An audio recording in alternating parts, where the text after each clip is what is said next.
Film ini akan berfokus kepada seorang pria bernama Fung, atau kita panggil saja dia Fang.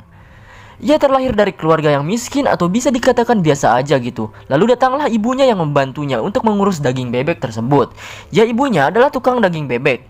Si Fung ini atau Fang ini lalu minta duit sama emaknya buat bayar uang les. Karena emaknya gak punya duit dan bapaknya juga gak tahu udah pergi kemana, emaknya pun nyuruh minjem sama saudara sepupunya si Fang ini. Singkat cerita, Fang mengunjungi saudara sepupunya. Saudaranya ini punya bar atau semacam diskotik gitu. Lalu si Fang pun diberi pinjaman. Setelah itu, sepupunya ini pun menyuruh Fang bekerja aja daripada ngurusin sekolah. Terus kasihan emaknya, si Fang gak mau karena masih kepengen sekolah. Lalu datanglah salah satu kenalan sepupunya bernama Michelle. Ia pun menggoda-goda si Fang. Karena si Fang ini niatnya cuma minjem duit doang, Fang pun hanya diam. Lalu datanglah dua orang lagi. Ceweknya ini bernama Yoyo dan cowoknya bernama Chris. Jadi si Yoyo ini lagi pakai jasa gigolonya si Chris ini gitu. Dan jelas banget kalau si Chris adalah gigolo yang cukup dikenal juga. Saat Michelle mulai meraba-raba Fang, Fang pun langsung cabut untuk balik. Keesokan harinya, Fang sedang bermain basket bersama beberapa orang. Fang ternyata memiliki seorang pacar yang cantik bernama Jolie. Jadi si Peter itu kayak berandalan sekolah gitulah. Jolie pun nolak dan mau main ke rumah si Fang aja. Si Peter langsung kesal dan akan membalaskan dendamnya. Singkat cerita, saat Fang dan temannya di loker, temannya menemukan sejenis narkotika di lokernya Fang. Karena ada guru yang menghampiri, temannya ini langsung menyembunyikan benda itu di selangkangannya atau di sempak si Fang itu gitu. Guru tersebut mengecek loker Fang. Akhirnya si guru gak nemu apa-apa dan si Peter itu langsung kebingungan karena benda haramnya hilang dari loker Fang. Bangke, emang mentang-mentang otongnya gede anjir. Sepulang sekolah, Fang pun pacaran sama Jolie. Fang pun ngajak Jolie nonton kaset dan filmnya ini film biru anjir. Lalu semakin lama menonton, akhirnya mereka pun hendak melakukan pergenjotan. Tapi saat Fang berusaha masukin otongnya, emaknya pun datang dan kaget melihat mereka berdua. Tapi anehnya, emaknya ini kagak marahin mereka berdua. Si Fang bilang bahwa mereka sedang belajar. Malamnya, Fang menemui bapaknya. Ia bercerita mengenai dirinya saat hendak memasukkan otongnya tadi. Si bapaknya juga ngewajarin kalau otong anaknya ini emang warisan dari bapaknya. Katanya kalau mau ngegenjot cewek harus pakai pemanasan jari dan lidah dulu. Bangke emang babenya ini. Contohnya seperti keesokan harinya, temannya si Fang sedang dibully. Lalu Fang pun menolongnya dan ribut dengan Peter itu. Guru pun datang untuk melarainya. Sepulang sekolah, ternyata si Fang dikeluarkan dari sekolah dan ia melihat seorang wanita cantik dan seksih sedang memperbaiki ban mobil. Setelah hujan reda, wanita itu pun memberikan uang kepada Fang. Karena si Fang ini baik hati, Fang pun menolaknya dan pergi dari wanita itu. Lalu Fang menelpon ibunya untuk memberi kabar bahwa ia dikeluarkan dari sekolah. Ibunya pun langsung terjatuh sakit dan sakit tonggong. Singkat cerita, Fang pun mulai bekerja menjadi tukang bersih-bersih di barnya si Hang, sepupunya itu. Ia pun menjadi perhatian wanita-wanita bar tersebut. Lalu, si Yoyo menggodanya dan akan membayar $10.000 jika Fang mau main dengannya. Fang pun mencoba untuk bermain, tapi ternyata si Yoyo ngajak Fang ke teman-temannya. Lalu, si Yoyo pun mencoba untuk pemanasan sebelum bermain dengan Fang. Tapi tak lama kemudian, si Fang pun malah udah cerot duluan karena mungkin baru pertama kalinya. Lalu, ia pun ditertawakan dan pergi malu meren cuy. Fang pun berdiam diri sambil mencoba untuk sebat. Disitulah ia bertemu dengan si Chris. Chris adalah gigolo yang di awal film ia sedang bersama si Yoyo tadi. Ia bercerita mengenai hal tadi dan si Chris bilang itu hal wajar. Chris pun menawari Fang untuk menjadi gigolo aja dan menemui kliennya. Singkat cerita, ternyata kliennya adalah seorang wanita yang gendut dan memiliki nafsu makan yang tinggi. Si Fang pun merasa ditipu oleh Chris. Sialnya lagi, saat mereka berusaha mesra, ada temannya si Peter yang memfoto dan mengirimkannya ke si Jolie alias pacarnya si Fang itu. Jolie pun langsung memutuskan si Chris di situ juga cuy. Singkat cerita lagi, Fang menemui bapaknya yang lagi ngamen. Dia bilang bahwa ibunya lagi sakit dan dirinya udah dikeluarkan dari sekolah. Lalu ia juga bilang bahwa dirinya udah jadi gigolo. Si bapaknya ini ngewajarin apa yang dilakukan anaknya karena emang keadaan ekonomi juga ya kan. Lalu si bapaknya ini nyuruh si Fang untuk pergi menemui seorang bernama Abson. Abson adalah raja gigolo. Jadi si Fang disuruh buat menemuinya untuk belajar menjadi gigolo dan sekalian nagihin hutang 30 juta milik bapaknya tersebut.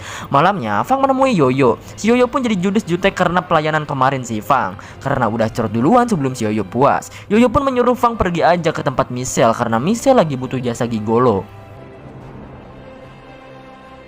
Keesokannya ia ke tempat Michelle dan ternyata anjrit tubuhnya jadi meja makanan dan di situ dia rebahan tanpa busana cuy.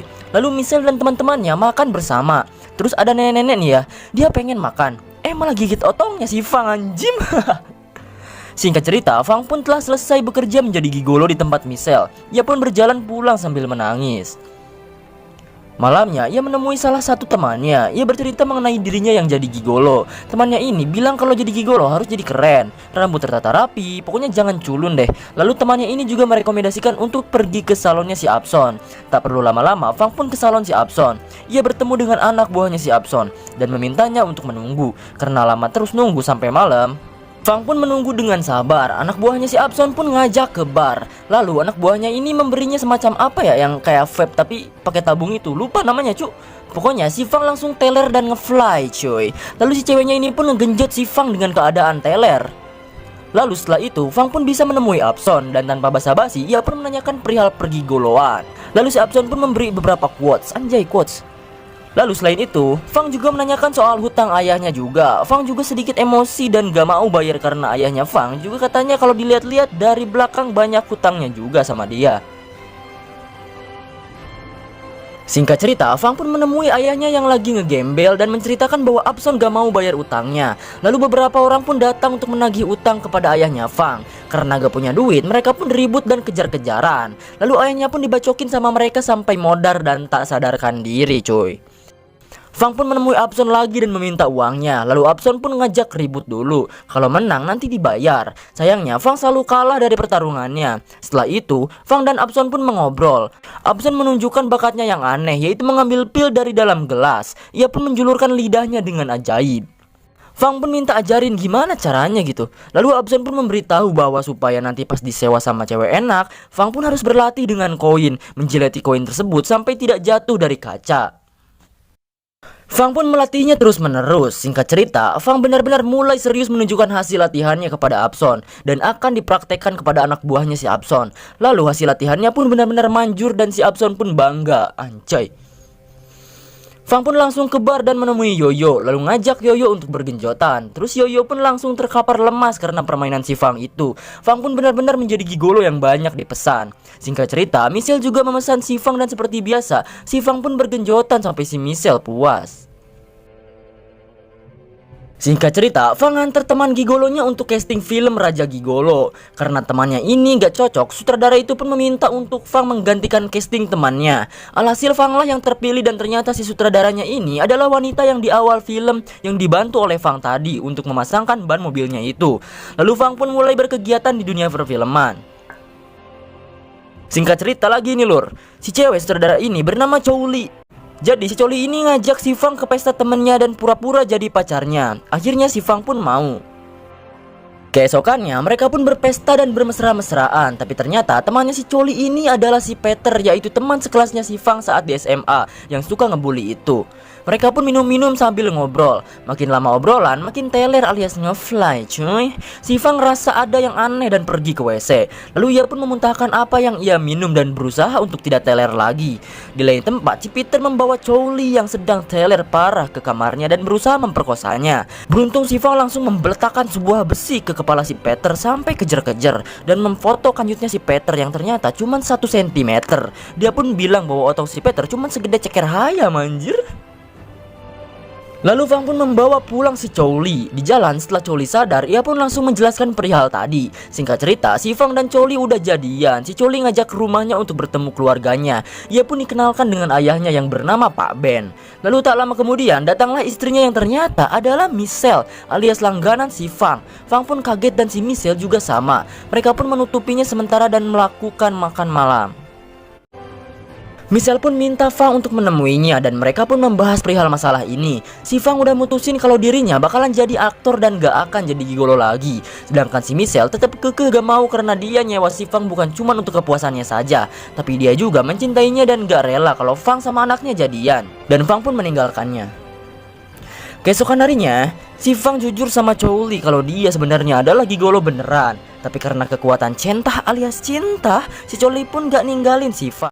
Singkat cerita, si Michelle lagi meratapi kesedihannya karena orang yang ia cintai malah serius sama anaknya. Oh iya, kalau kalian nanya kenapa sih si Michelle ini malah pengen sama si Fang, kan udah ada suami gitu kan? Kayak lagi, jawabannya adalah dia selingkuh cuy. Terus suaminya kasar dan yang terakhir, dia nggak bener-bener sayang sama suaminya. Lalu si Michelle pun teler dan tertidur dengan laptop yang menyala sambil muterin videonya sambil bergenjotan sama si Fang dulu. Saat tertidur pulas, Pak Ben pun suaminya datang dan melihat isi laptop itu. Saat jalan berdua, si Fang pun diculik oleh seseorang dan dibawa entah kemana. Sin pun berpindah ke rumah Pak Ben yang ternyata itu adalah perbuatan Pak Ben. Pak Ben pun marah-marah kepada si Michelle. Bahkan saking marahnya, ia menyuruh anak buahnya untuk meniduri istrinya sendiri. Saat Ben hendak membunuh Feng, Choli pun datang dan menahan ayahnya saat itu juga. Saat itu, Choli memohon untuk tidak membunuh Feng. Choli pun kesal karena ayahnya meninggal dan langsung menghajar ibunya sendiri. Lalu Michelle pun menusuk perut anaknya sendiri dengan pisau. Dan si Fang pun bangun dan menodongkan pistolnya lalu menembaknya sampai mati. Sambil menangis, Fang pun membawa Choli untuk ke mana ya, nggak tahu, rumah sakit kali ya. Lalu scene pun diakhiri dengan si Fang dengan kekayaannya. Ternyata setelah Ben mati, ia pun mengambil alih semua harta Pak Ben dan tetap menjadi gigolo. Dan si Choli pun masih hidup. Lalu film pun selesai cuy. Gak tahu dah, mungkin si Choli jadi istrinya atau apalah, gak tahu.